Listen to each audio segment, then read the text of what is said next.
lan moo toj réew mi démb dañoo toog benn décret génn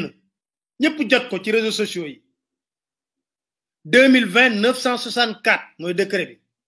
ñu ne président Macky Sall jël na décret boo xam ne day instituer lii di honoraria pour képp ku doonoon ancien président conseil économique social environnemental képp ku ko mosoon a doon rek nekk ancien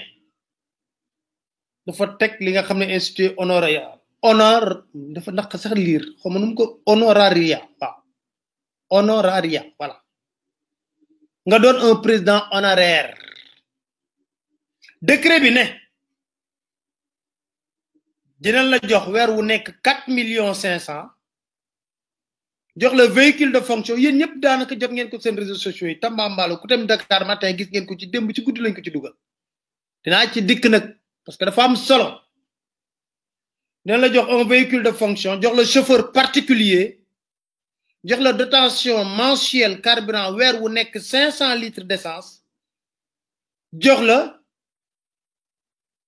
un agent de sécurité rapproché ma bamtuwaat di nga am salaire u 4,500,000 benn véhicule de fonction chauffeur particulier weer wu nekk 500 litres essence agent de sécurité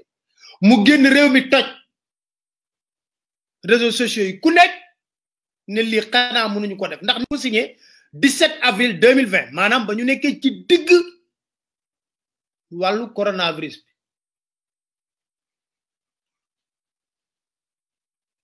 bi ñu toog ci tuuti xam nañ ne choc bi métti na Sénégalais yi li may wax rek loxo daj gémmiñ non ne nii président Macky Sall xëy na fii suba teel ne faamu ambassadeur yi da leen di daggal salaire ku nekk 500,000 gars yi na ko fan nga ko teg yow plateforme bi nga xam ne yow yaa toog ne bii am ci diggante syndicat enseignant yi ak yooyu nga ne mën ngeen ko def nga ne mën na ko def yéen a ko wax de yow yaa ko wax boobu ba léegi ñeenti at yàllaa ngi nii syndicat enseignant yi nga xam ne ñi ngi bëgg ñu dem jàngi classe d'examen le 2 juin di daw seen ginnaaw pour le respect des protocoles signés soo xoolee amuñu plateforme revendicative bu bees de respect des protocoles yow nga xëy dagg nga ne jabaru ambassadeur dinaa ko daggal salaire de 500,000 francs par mois léegi may laajte jabaru ambassadeur lan lay liggéey ba ñu war a jël ci alalu réew mi ci koppar lu toll ci 500,000 francs weer wu nekk nu koy daggal fan la ko teg nan la ko mën a justifier ñuy wax boobu seddagul bii génnati muy effet de choc nee naa leen gars yi média classique yi sonatuñ ci parce que il faut que nag ñuy wax ñu toog tuuti gis onde de choc bi ci réseaux sociaux yi gars yi commencé mbii coog mballoo ci kii nga xam ne moo di président Macky Sall ñu génneel ñu benn démenti ne c'est un faux décret amul tey laa leen di wax lu mel ni midi nag loolu tax ma la leen tey dama nar a wax partager leen bu baax a baax dama nar a wax ñu ne c'est un faux décret communiqué présidence boobu ñu génneel kenn signé ko amul cachet wuuteeg décret bi nga xam ne moom la ñu génne nga xam ne am na signature président Macky Sall ñëpp gis ko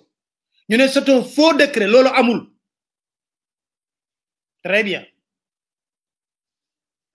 waaye li jaaxal ñëpp tey ban yeewoo tey si suba xamalal la décret boobu ñuy wax ne c'est un faux décret mais damay wax ne des fois ñi muusuñu sax xamal tax mën a muusuñu